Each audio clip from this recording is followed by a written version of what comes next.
Hello friends, welcome back to the channel. मैं संदीप कुमार सोनी आपका इस इंटरेस्टिंग वीडियो में स्वागत करता हूं।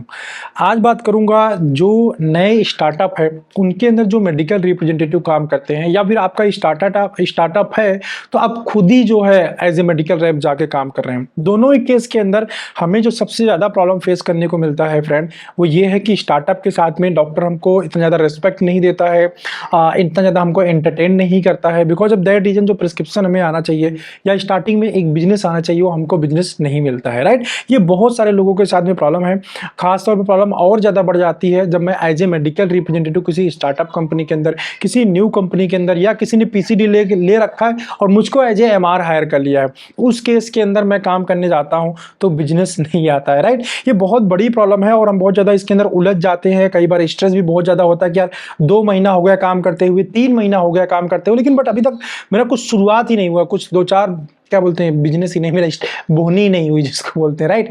तो ऐसे सिचुएशन से हम ओवरकम, मतलब इन सिचुएशन से बाहर कैसे आएंगे, ओवरकम कैसे करेंगे ऐसे सिचुएशन को, तो इसको थोड़ा ध्यान से समझिएगा। देखिए, पहले थोड़ा सा प्रॉब्लम को एड्रेस कर लेते हैं, ऐसा होता क्यों। देखो, अभी मार्केट के अंदर क्या है ना कि पहले जब हुआ करता था कोविड से पहले, तो बहुत सारी कंपनी नहीं होती थी। एक अच्छी कंपनी जो कुछ हुआ करती थी और थोड़ी बहुत कुछ जो मिडिल या पीसीडी कंपनी हुआ करती थी, राइट। ये 2 कैटेगरी बेसिकली एग्जिस्ट करती थी। कोविड के बाद क्या हुआ फ्रेंड कि नंबर ऑफ कंपनीज की ना बाढ़ सी आ गई, मतलब पीसीडी भी कंपनीज में है, स्टार्टअप भी है, तो ये दोनों ही स्मॉल कैटेगरी में आ जाती है। और जो डॉक्टर के पास 2-4 लोग सिर्फ मिलने जाते थे स्मॉल या पीसीडी कंपनी से, अभी उनके पास 15-20 लोग मिलने जा रहे हैं। तो ऐसे कंडीशन के अंदर क्या हो जाता है, बिजनेस लेना मुश्किल हो रहा है। दूसरी प्रॉब्लम यह है कि पहले जो था ब्रांड जो है उसके ऊपर कुछ यूएसपी और इन सब चीजों के ऊपर बात की जाती थी। अभी वो सब लोग वही लेके चले आए तो डॉक्टर कहाँ कुछ सुनेगा, और सबको ये लगता है कि बस हमको जाना, ब्रांड नेम बताना, साल्ट बताना या इन्वेस्टमेंट एक्टिविटी करना, उसका बिजनेस आ जाता है। तो इस टाइप की थिंकिंग है। तो अगर आप स्टार्टअप हैं तो आप इन सब चीजों से आपको बाहर निकलना पड़ेगा। अब ध्यान समझिए क्या क्या स्टेप्स आप ले सकते हैं। मैं ऐसा नहीं बोलूंगा कि आप ये लोग तुरंत बिजनेस आना शुरू हो जाएगा।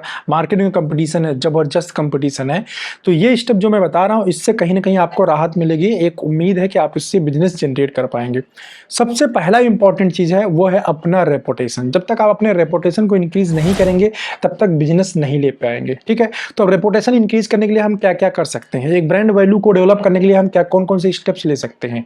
तो ब्रांड वैल्यू डेवलप करने के लिए सबसे पहले तो मैं अपना ड्रेसिंग सेंस ठीक करूंगा। जब भी मैं डॉक्टर से मिलने जाऊंगा, चाहे वो छोटा डॉक्टर हो चाहे वो बड़ा डॉक्टर हो, किसी भी कैटेगरी के डॉक्टर है, एज ए मेडिकल रिप्रेजेंटेटिव मेरी रिस्पॉन्सिबिलिटी है कि मैं एक अपना अच्छा ड्रेसिंग सेंस मेंटेन करूंगा। एक प्रोफेशनल जो ड्रेसिंग होता है वो, क्योंकि किसी के सामने जब आप प्रेजेंट होते हैं, आपके बात करने से पहले जो आपका अटायर होता है वही आपको प्रेजेंट करता है। तो जो आपका ड्रेस होता है वो आपको प्रेजेंट करता है।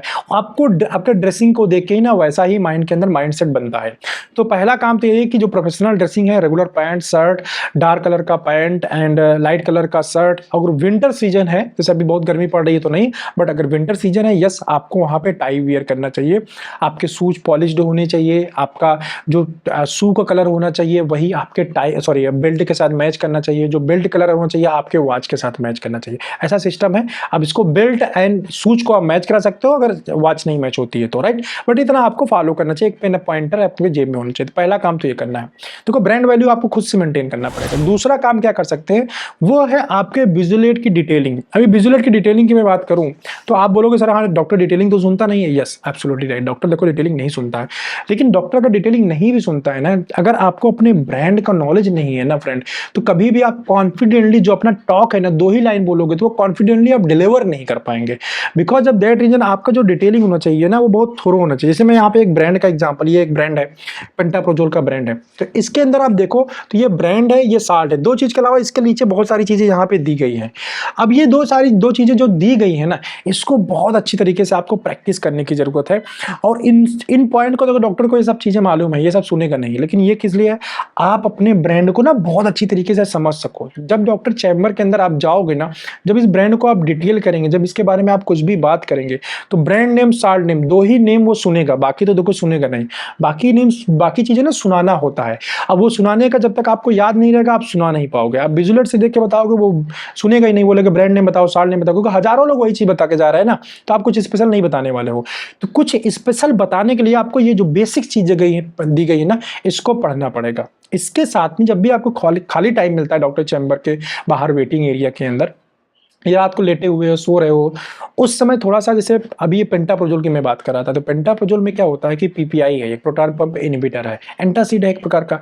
तो आप देखो एसिड से रिलेटेड नए नए कौन से प्रॉब्लम मार्केट के अंदर एग्जिस्ट कर रही है, डॉक्टर से भी डिस्कस चाहो तो आप कर सकते हो, लेकिन जब तक रिलेशन नहीं रहेगा तब तक इस टाइप की बात आप कर नहीं पाओगे, बिल्कुल न्यू हो तो बात ही नहीं कर पाओगे, राइट। तो फिलहाल आपको गूगल की हेल्प लेके आपको नए नए चीजें ऐसे सीख के लानी पड़ेंगी, कौन से नए कॉम्प्लिकेशंस आ रहे हैं, कौन सा नया क्लिनिक, इसके ऊपर ना बहुत सारी केस स्टडी गूगल के ऊपर रहती है, उन केस स्टडी को आप पढ़ सकते हो। मतलब आपको डिजीज के बारे में नॉलेज, प्रोडक्ट के बारे में ज्यादा नॉलेज लेने की जरूरत नहीं है, डिजीज के बारे में, प्रोडक्ट के बारे में तो सिर्फ इतना नॉलेज लेने की जरूरत, प्रोडक्ट आपका काम कैसे करता है, क्योंकि प्रोडक्ट के बारे में ज्यादा डॉक्टर नहीं सुनेंगे, डॉक्टर सुनेंगे जब आप उसको डिजीज के बारे में बताओगे। सर इस टाइप का अगर कॉम्प्लिकेशंस आता है, वहां भी आप पीपीआई को आप रिकमेंड कर सकते हैं, ये रहा क्लिनिकल ट्रायल, या as per this clinical trial, जो कि वेबसाइट का नाम, आप जो भी रेपुटेड वेबसाइट होगी, जो भी रेपुटेड जर्नल होगा, उसका रेफरेंस देके अगर कोई भी पॉइंट आप बताते हैं, नहीं याद कर सकते, प्रिंट आउट निकाल के प्रिंट आउट प्रेजेंट कर सकते हैं, आपने अपना ब्रांड बताया, वो प्रिंट आउट निकाला, वो प्रेजेंट कर दिया, राइट। इस टाइप से चीजें कर सकते हैं। अब ये बहुत सारी स्टार्टअप कंपनी या पीसीडी कंपनी आपको नहीं देंगे as a medical representative, right, ये आपको खुद ही करना होगा। तो अपनी डिटेलिंग को फ्रेंड स्ट्रॉन्ग करना पड़ेगा आपको, detailing in the sense with this references, right, ताकि जब आप डॉक्टर चैम्बर के अंदर ब्रांड को प्रेजेंट करो तो किसी एंगल से ये ना लगे कि हाँ यार आप किसी छोटी कंपनी से आ रहे हो, किसी स्टार्टअप या किसी इधर उधर की कंपनी से आ रहे हो, राइट, ठीक है, आपको ये चीजें पता हो। तीसरी, आपको अपने ब्रांड के बारे में पता होना चाहिए, जैसे किसी में आपका ब्रांड का डिजोल्यूशन रेट फास्ट होगा तो आप डिजोल्व करके चेक कर सकते हो, कंपटीटर के साथ ट्राई कर सकते हो, राइट, फिनिशिंग आप देख सकते हो, कलर, टेस्ट, फ्लेवर, इन सब चीजों को देख सकते हो, और इन सब चीजों को सेम हाईलाइट कर सकते हो डॉक्टर के सामने कि सर जो आप कंपटीटर ब्रांड लिख रहे हैं, कंपटीटर ब्रांड का कभी नाम नहीं लिया जाता, उसको कंपटीटर ब्रांड ही बोला जाता है, ठीक है। डॉक्टर को आप ये नहीं बोल सकते हो कि हाँ सर आप $0 लिख रहे हो, $0 से मेरा अच्छा है, ऐसे नहीं बोल सकते आप। तो आप आपको जब अगर कोई लाइन बोलनी है तो आप बोलोगे कंपटीटर से सर हमारा ये रिजल्ट बेटर है, जो मार्केट के अंदर टॉप ब्रांड एग्जिस्ट करते हैं उससे अगर आप कंपेरिजन करते हैं तो मेरा जो डिजोल्यूशन रेट है वो ज़्यादा है, या मेरी पैकेजिंग ज़्यादा अच्छी है, फ्लेवर या टेस्ट ज़्यादा अच्छा है, जिसकी वजह से क्या, ये तो आपके फीचर हो गए। इसके बाद बेनिफिट बताना होता है। बेनिफिट क्या है सर, इसकी वजह से पेशेंट कॉम्प्लायंस इंक्रीज हो जाएगा, पेशेंट का मेडिकेशन ईजी हो जाएगा, डिजोल्यूशन है सर रेस्पॉन्स फास्ट मिलेगा, एक्शन फास्ट मिलेगा, these are the benefits, right. तो आपको फीचर के साथ बेनिफिट भी हाईलाइट करना होता है, तो आपको इस तरीके से बताना होगा। अब फ्रेंड देखो, मैं बहुत बड़ी बड़ी लंबी लंबी बातें नहीं करूंगा, लेकिन इन सब चीज़ों का बहुत फर्क पड़ता है जब आप जाते हैं फील्ड में काम करने। यही चीज़ें डिफर, भाई आप अपने चेहरे के ऊपर लगा के नहीं जा रहे हो ना, आप छोटी कंपनी से आ रहे हो, बड़ी कंपनी से आ रहे हो, पीसीडी से आ रहे हो, स्टार्टअप से आ रहे हो, कहीं ठप्पा तो लगा नहीं है। डॉक्टर कैसे जान जाता कि आप भाई इसी कैटेगरी कंपनी से आ रहे हो? वो होता आपका वे ऑफ कम्युनिकेशन, आपका ड्रेसिंग, आपका डिटेलिंग करने का तरीका, आपका बात करने का तरीका। अगर इन सब चीज़ों को आप इंप्रूव कर ले जाते हो तो आप भी अच्छी कंपनी कैटेगरी में आ जाओगे, क्योंकि कंपनी के ऊपर कहीं छोटी बड़ी नहीं लिखा हुआ है। क्या इस कंपनी का अगर विजुअल देखो, कहीं लिखा है छोटी कंपनी है या बड़ी कंपनी है या पीसीडी है, कहीं कुछ लिखा है? नहीं लिखा है। जैसे इसका विजुअल, जैसे बड़ी कंपनी का विजुअल, अंडरस्टैंड। तो ये पता कैसे चलता है? हमारे कंपनी, हमारे बिहेवियर, हमारे बॉडी लैंग्वेज से पता चलता है। दूसरा ये कि डॉक्टर से ना, तीसरी बात, डरना नहीं है। हम क्या करते हैं, बड़े बड़े डॉक्टर से ना डर जाते हैं, क्योंकि हम छोटी कंपनी से जा रहे हैं, स्टार्टअप से जा रहे हैं या नए जा रहे हैं। नहीं, डरना नहीं है। आपको आंख में आंख मिला के बात करना होगा। ज्यादा से ज्यादा क्या होगा, डॉक्टर डांट देगा, पूछ लेंगे, एक डॉक्टर ने डांटा लेकिन उससे नॉलेज मिल गया, अगले वाले में यूज कर लेंगे, फिर उसके अगले वाले में यूज कर लेंगे, राइट। मान लो एक डॉक्टर ने मुझे बहुत सुना दिया किसी चीज के लिए, अब उसके बारे में उससे पूछ लूंगा, बताया तो ठीक है, नहीं उसके बारे में किसी और डॉक्टर पास, सर वो गया था गलती से, मैंने ऐसे बोल दिया और डॉक्टर साहब ने मुझे सुना दिया, अगर आप थोड़ा सा इसमें हेल्प कर दे मेरी, तो ये कैसे बताया जाएगा, या इसका ऐसा मीनिंग क्या होता है। दूसरा, डॉक्टर ने आपकी हेल्प कर दिया, अभी वो नॉलेज आपके पास में आ गया। अब उस नॉलेज को आप डिफरेंट डॉक्टर्स के पास स्प्रेड कर सकते हो, अपना पर्सनल नॉलेज इंक्रीज कर सकते हो, राइट। तो तीसरी बात यही है कि आप इस टाइप के डिस्कशन करिए, इस टाइप के नॉलेज। चौथी बात यह है फ्रेंड कि आप अपनी कंसिस्टेंसी एंड रेगुलरिटी को मेंटेन करिए। आप न्यू स्टार्टअप है, एक फिक्स नंबर आप डॉक्टर बनाइए, उसमें core category, non core category को डिवाइड कर लीजिए। जो सुपर कोर है, नॉन कोर है, उसके अकॉर्डिंग वर्किंग करिए, अपने वर्किंग को प्लान करिए, प्रॉपर टीपी को फॉलो करिए। यस, फार्मा इंडस्ट्री के अंदर ना जो बिजनेस आता है वो आता है आपके रिलेशन की वजह से। तो जब आप टीपी के अकॉर्डिंग काम करेंगे तो इसका मतलब रेगुलर इंटरवल पे डॉक्टर को मिल पाएंगे। जब रेगुलर इंटरवल पे डॉक्टर को मिल पाएंगे तो जिसकी वजह से बिजनेस जनरेट करना ईजी हो जाएगा। क्यों? क्योंकि आपका रिलेशन बन जाएगा। रेगुलर इंटरवल पे मिलेंगे, हम वही चीज को प्रमोट करेंगे, बार बार बातें करेंगे, कुछ कॉमन सेंस की भी बातें करेंगे, जिसकी वजह से मेरा रिलेशन इंक्रीज होगा, और रिलेशन इंक्रीज होगा तो बिजनेस इंक्रीज हो जाएगा, राइट। इसके अलावा आप कैजुअल कॉल भी कर सकते हैं। जैसे डॉक्टर कॉल टाइम है डे के अंदर 3 बजे कॉल होता है, लेकिन बहुत सारे डॉक्टर्स ऐसे होते हैं जो कैजुअल कॉल को एक्सेप्ट करते हैं। अब ये कैजुअल कॉल कितने बजे होता है? ये जब डॉक्टर उठ के जाने लगता है शाम के टाइम, रात के टाइम, रात में 10 बजे, 11 बजे, 12 बजे, 1 बजे, शाम को 8 बजे, जो भी टाइम जाता है, जिस टाइम वो शाम को प्रैक्टिस करके चला जाता है। जब शाम को प्रैक्टिस करने आए तब वहाँ रिमाइंडर लगा दो, और शाम को जब जाने लग जाए फिर उसके बाद उसको अपना ब्रांड रिमाइंडर लेके मिलने चले जाओ। सुबह के टाइम में फोकस कर लो, रिमाइंडर ये नेक्स्ट पॉइंट है। सुबह के टाइम में फोकस कर लो, उसको सुबह सुबह आप रिमाइंडर प्लेस करोगे। चाहो तो अपने रिमाइंडर कार्ड के साथ एक पेन लगा के प्लेस कर सकते हो। आप नई कंपनी स्टार्टअप हो, जो भी अच्छा ब्रांड है उसको सेलेक्ट कर लो, उसकी प्रिपरेशन कर लो, अच्छे से डिटेल करो, लेकिन साथ में ये सारी एक्टिविटी भी करो। एक रोज हर दिन अपने रिमाइंडर के ऊपर एक गुलाब का फूल या कोई फ्लावर कुछ भी लगा के आप प्रेजेंट कर सकते हो।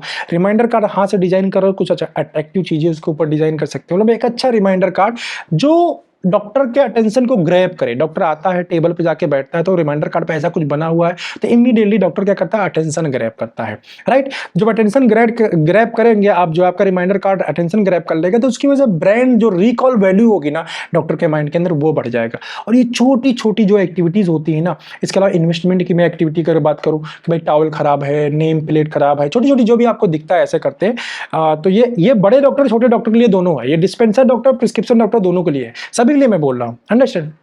तो ये छोटी छोटी जो एक्टिविटी होती है ना, हमको डॉक्टर से कनेक्ट करते हैं, हमारे मेहनत को ना दिखाते हैं कि हाँ यार हम कितना रेगुलर है, हम कितना हम सिंसियर हैं, कितना अपने ब्रांड के प्रति मेरा लिगेसी है।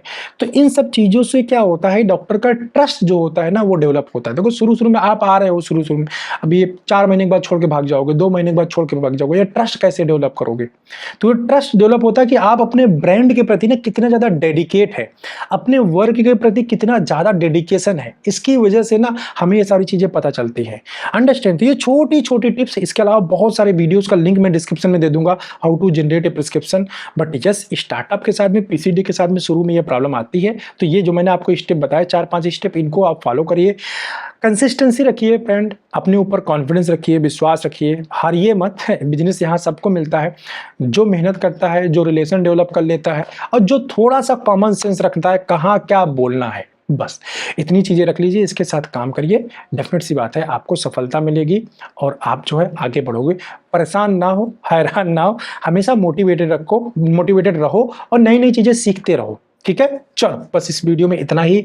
आई होप आपको ये वीडियो समझ में आया होगा, अच्छा लगा होगा।